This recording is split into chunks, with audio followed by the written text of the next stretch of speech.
Kamu lagi butuh tempat asik buat ngumpul bareng teman-teman? Atau mau cari suasana baru yang bikin betah?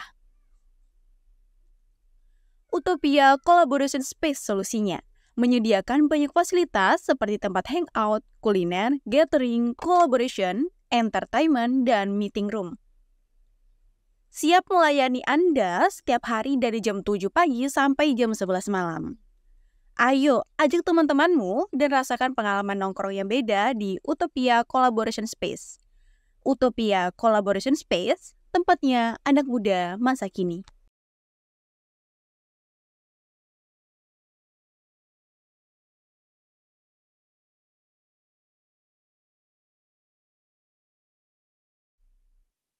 Halo semuanya, kembali lagi di Diksi, Dialog Kampus Unsri. Gimana nih kabarnya? Aku harap dalam keadaan sehat, bahagia, dan ceria selalu ya. Ada satu pepatah yang mengatakan, kalau tak kenal maka tak sayang, maka kenalin nama aku Rahma.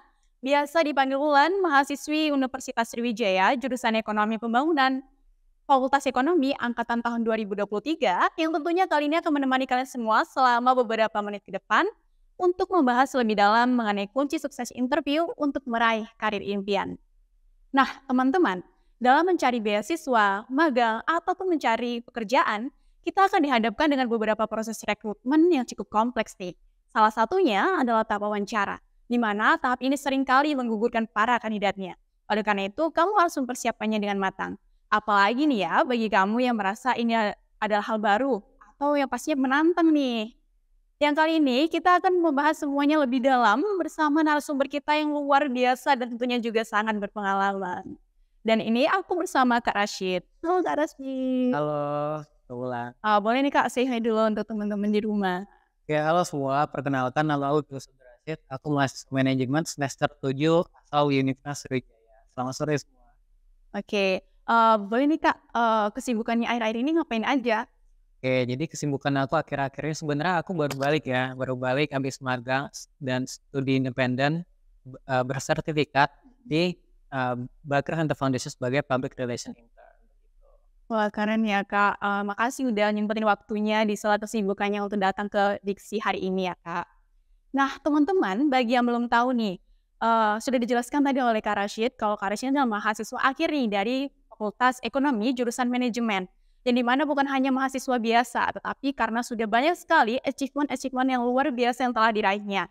Yang telah disebutkan tadi nih, lulus di MSIB, kampus mereka Batch 6 di Bakery Center Foundation, juga sebagai agensi digital Dreamcatcher, dan juga nih tergabung dalam organisasi OJK, dalam kantor regional 7 Sumsel Babel sebagai Direktur Departemen Luar Negeri, dan juga tergabung dalam organisasi ISEC Industri ya Kak. Iya. Benar nih Kak? Ya, betul. Oke, aku pertama mau ngucapin selamat dulu nih Kak untuk semua achievement yang Kakak raih. Ya. Oke. Nah Kak, selama banyaknya prestasi yang Kakak raih nih ya, pasti banyak sekali proses yang Kakak jalani juga nih. Bisa dibilang juga kompleks nih seperti apa yang aku bilang di awal ya. Nah Kak, terutama nih di bidang interview. Nah, aku mau mulai nih Kak nanya-nanya tentang interview. Apa aja sih Kak yang harus dipersiapkan oleh seorang kandidat sebelum melakukan interview Kak? Oke, jadi ada banyak ya, membicarakan interview itu kan kayak kita mau PDKT sama doi tapi untuk yang pertama kalinya. Jadi sebelum kita ketemuan, ada baiknya kita untuk mempersiapkannya terlebih dahulu. Pertama, kalau dari aku itu kita research dulu, research atau mencoba cari terlebih dahulu informasi mengenai perusahaan tersebut sebelum kita di interview. Dia bisa lewat website, media sosial, teman-teman kita yang sedang atau pernah berkantor di sana, atau mungkin kita bisa chat orang-orang atau teman kita di LinkedIn gitu yang pernah bekerja di sana. Tapi kita siapin juga pertanyaan spesifik yang ingin kita tanyakan untuk kita dapatkan informasinya. Lalu berikutnya, setelah kita dapatkan informasinya, kita tulis. Kan kalau kita tidak tulis nanti kita lupa ya.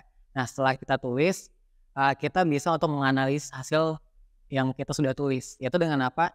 Setelah kita analisis itu, kita pertimbangin kira-kira pertanyaan apa sih yang kira-kira bakal keluar gitu. Secara spesifik di perusahaan atau posisi yang kita apply. Misal kita apply di perusahaan agensi yang bergerak di bidang digital marketing. kira-kira nanti bakal ditanya kan pasti mengenai digital marketing kan?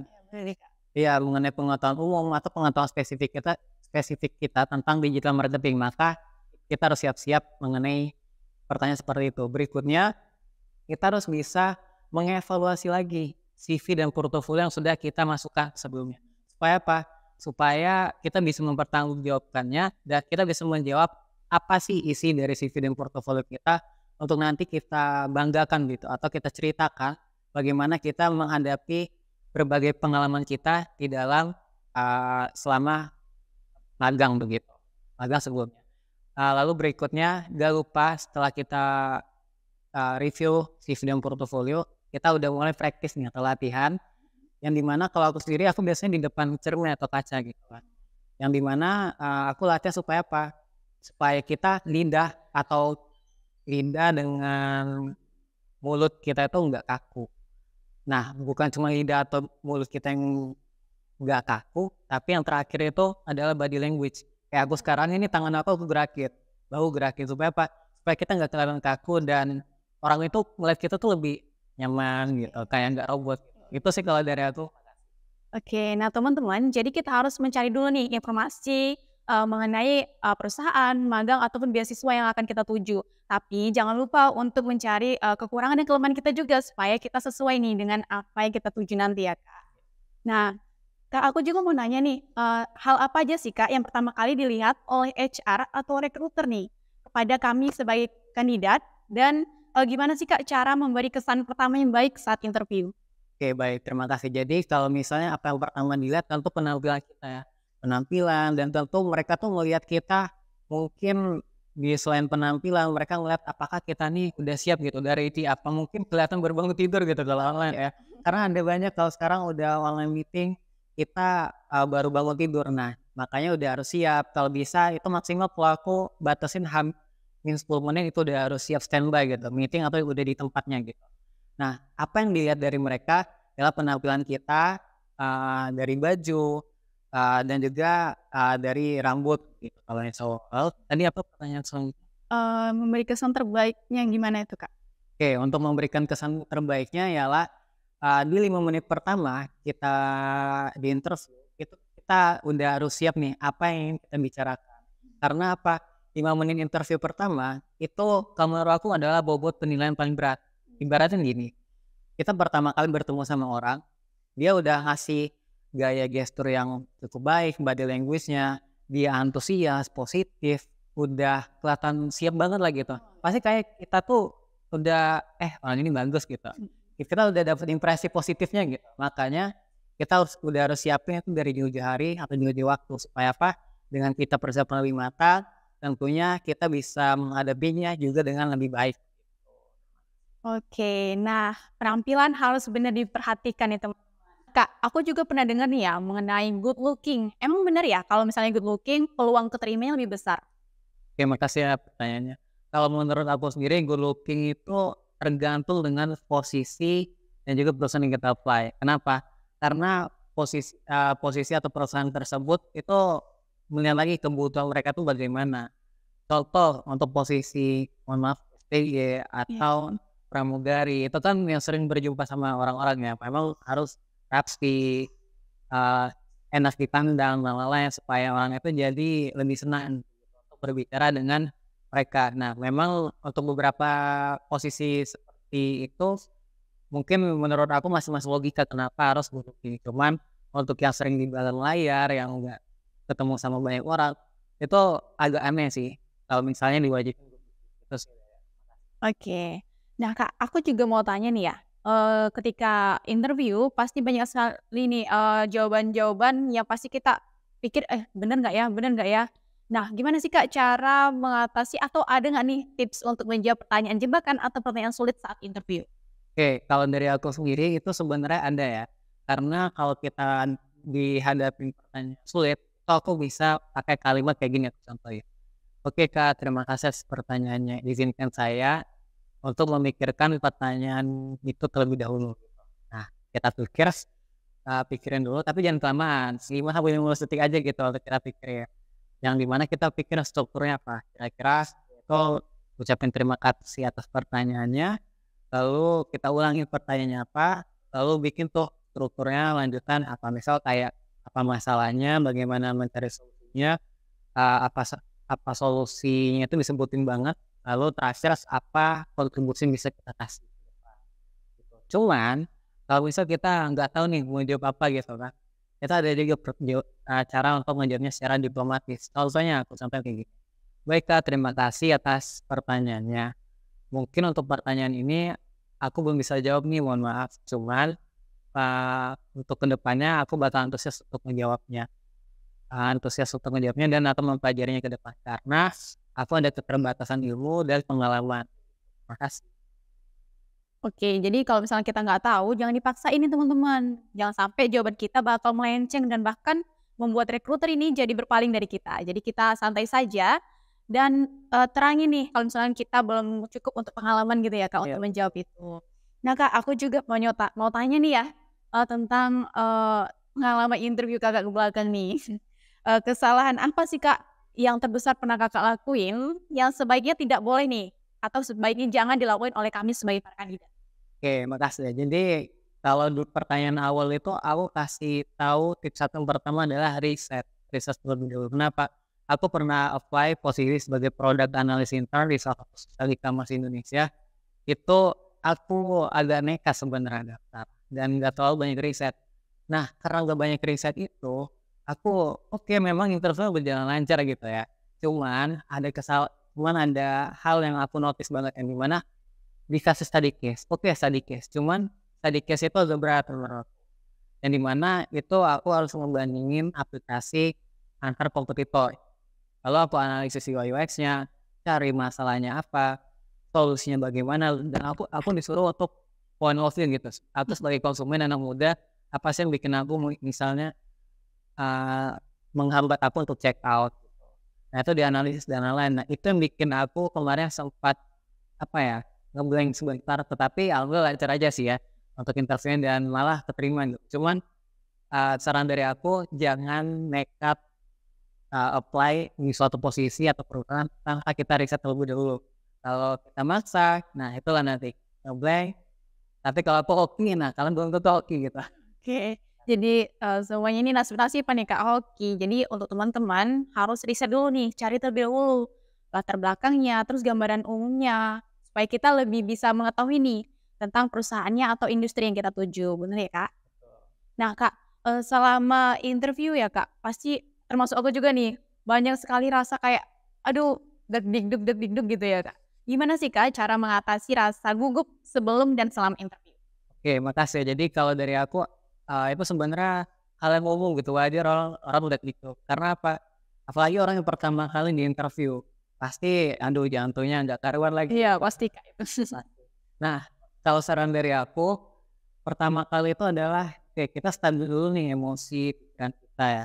Karena apa? Emosi itu bisa banget mengganggu kita pas di interview. Jangan kayak interview kita ngomong sama teman atau kayak kita podcast kayak gini aja itu bisa ngeganggu kalau kita nggak konsentrasi atau emosi kita nggak stabil. Jadi emosi itu ditahanin dulu, oke?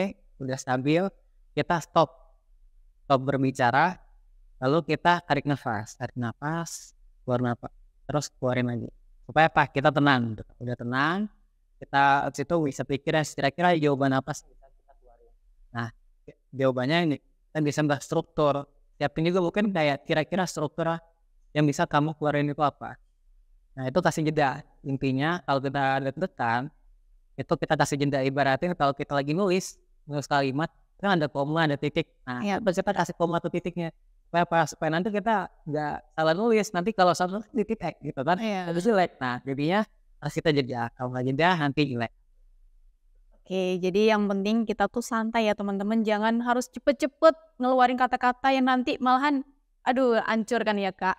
Oke, nah Kak aku juga mau tanya nih Kak, selama interview ya Kak, ada nggak sih pengalaman paling berkesan selama Kakak interview? Oh, untuk pengalaman paling berkesan sebenarnya ada ya pas MSIB kemarin. Pas pengalaman MSIB kemarin itu sempat pas di interview berjalan lancar. Mbak atau interviewernya tuh friendly banget gitu, friendly, hangat, juga cepet akrab gitu kan. Jadi kan kita serem gitu pas interview. Nah ada suatu ketika pas sudah mau selesai interview, Mbaknya itu interviewernya nanya, mbak interviewernya itu ngasih tahu kalau misalnya, oke, oke Cit, nanti kamu di divisi aku assign ya di bagian partnership untuk ngurusin governance. Nah, untuk ngurusin pemerintah. Nah, dari itu aku kayak, wah, jadi Cici ini udah dikode gitu kan. Aduh. Nah, jadinya dari itu aku ya udah pas lulus gitu. Jadi tambah Tambah semangat. termotivasi sekarang gitu. Karena kan itu belum selesai interview ya. Iya. Udah di ujung aja gitu. Jadinya pas udah selesai interview bener gitu. Bilang aku terus dalaman dari interview 30 menit kemudian kurang. Udah keterima gitu oke. Aduh, aku kayaknya pengen banget deh kayak Kakak sebelum selesai interview sudah ditentuin tuh masuk atau enggaknya. Kode-kode gitu. Iya. Nah Kak, terus aku juga mau tanya nih Kak, pelajaran apa sih Kak yang Kakak dapetin selama interview dan kasih tips dong untuk teman-teman di rumah supaya cepat lulus nih interviewnya? Oke, jadi kalau dari aku sebenarnya kita bisa mulai untuk bertanggung jawab atas isi CV dan portofolio yang kita tulis gitu. Kenapa? Karena itu sama kayak mulut kita ya. Kalau kita tuh gak ngejaga mulut, nanti bisa kalau kita sembarang nulis di CV dan portofolio maksain. Nah, ingat jangan dipaksa. Kalau kita paksain nanti pas wawancaranya itu memverifikasi apa kebenaran tidaknya, lalu pertanyaan dia kita terus nggak bisa jawab kan baik. Nah, ketahuan itu kita bohong. Jangan merusak image kita kalau bohong gitu.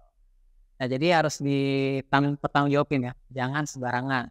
Lalu berikutnya itu mungkin kayak skill apa ya? Public speaking, lalu komunikasi, critical thinking atau sampai storytelling kita untuk berbicara pas interview itu kan kayak kelihatan sepele gitu bagi kebanyakan orang. Cuman kalau misalnya kita bisa mendeliver itu dengan baik, diplomatis, tenang, dan body language itu main gitu nggak kaku. Iya. Nah dari itu kita bisa kita bisa ngasih impresi yang baik gitu, bagi mereka dan positif gitu kan antusias. Dan terakhir ada pepatah dari papa aku tuh sebelum berperang kita udah harus tahu dulu medan. Nah itu bagaimana kalau misalnya kita magang? Karena kan magang bukan berperang, beda jauh ya. Iya. Nah kalau kita magang itu yang pertama kita harus riset lebih dulu, di research bagaimana perusahaan dan posisinya secara lengkap. Lalu berikutnya itu kita analisis tadi kan, kita analisis apakah kemudian pertanyaan, bagaimana menjawabnya, dan hal-hal lainnya. Dan terakhir itu kita latihan. Karena tuh mau berperang gitu kan, mau magang, mau diinterview, ya harus latihan lah gitu. Latihan yang tadi omongin adalah latihan depan kaca gitu. Nah, terus latihan supaya apa nanti pas kita diinterview itu kita nggak gugup gitu, nggak kaku. Itu udah tahu seluk-beluknya. Dan terakhir yang menurut aku paling penting adalah jangan baper. Oke, jangan baper. Betul, karena nanti kan di sesi interview dikasih tahu tuh sesi feedback itu ya untuk pertanyaan. Nah, kalau kita tanyain bagaimana feedback pas interview, nah itu kita jangan baper. Kalau misalnya kita dapat yang bagus gitu, ya kamu bagus banget, kita jangan baper berlebihan gitu. Jangan. Nah, itu nanti bisa merusak kita gitu, merusak ekspektasi kita kalau misalnya ternyata nggak bagus. Nyakitin gitu. Apalagi kalau misalnya yang paling gak enak kita adalah baper kita dikasih feedback yang nggak mengenakan gitu. Jadi jangan baper berlebihan karena kita kan mau kerja profesional aja jadinya kan. Nah jadinya karena itu profesional, ya udah kita anggap itu sebagai evaluasi diri kita. Selesai interview, oke, kita terapin lagi jawaban feedback dari beliau. Setelah kita evaluasi diri, ada baiknya kita untuk apa? Kita untuk habis dievaluasi kita pikirin apakah kedepannya masih mau kayak gitu atau enggak. Lalu kita bisa untuk istirahat kayak istirahat atau mau olahraga atau mungkin mau healing gitu kan, biasa kecapean gitu. Lalu jangan lupa untuk melupakan karena nanti kalau kepikiran percuma aja, nanti sakit kepala sendiri kalau pengalaman dari aku ya gitu. Oke, dicatat ya teman-teman. Poinnya benar-benar penting sekali. Nah Kak, yang terakhir kali nih, kasih satu pesan atau 1-2 buah kata nih untuk teman-teman di rumah. Jangan memaksa. Jangan maksa. Ya. Soalnya kenapa tadi aku omongin dari tadi adalah kalau kita maksa itu nanti bisa mengacaukan bukan di interview aja, dari awal gitu, dari kita masukin CV atau portfolio, kita mendaftarkan diri kita, lalu juga pas kita interview lalu atau mungkin SGD, kalau kita maksa nanti ketahuan kita banyak salahnya, itu nggak apa-apa, memang kita banyak salah. Cuman dengan kita meminimalisir kesalahan itu kan memberikan impresi, dan juga kita nggak kelihatan maksa dan kita bisa untuk lebih kena.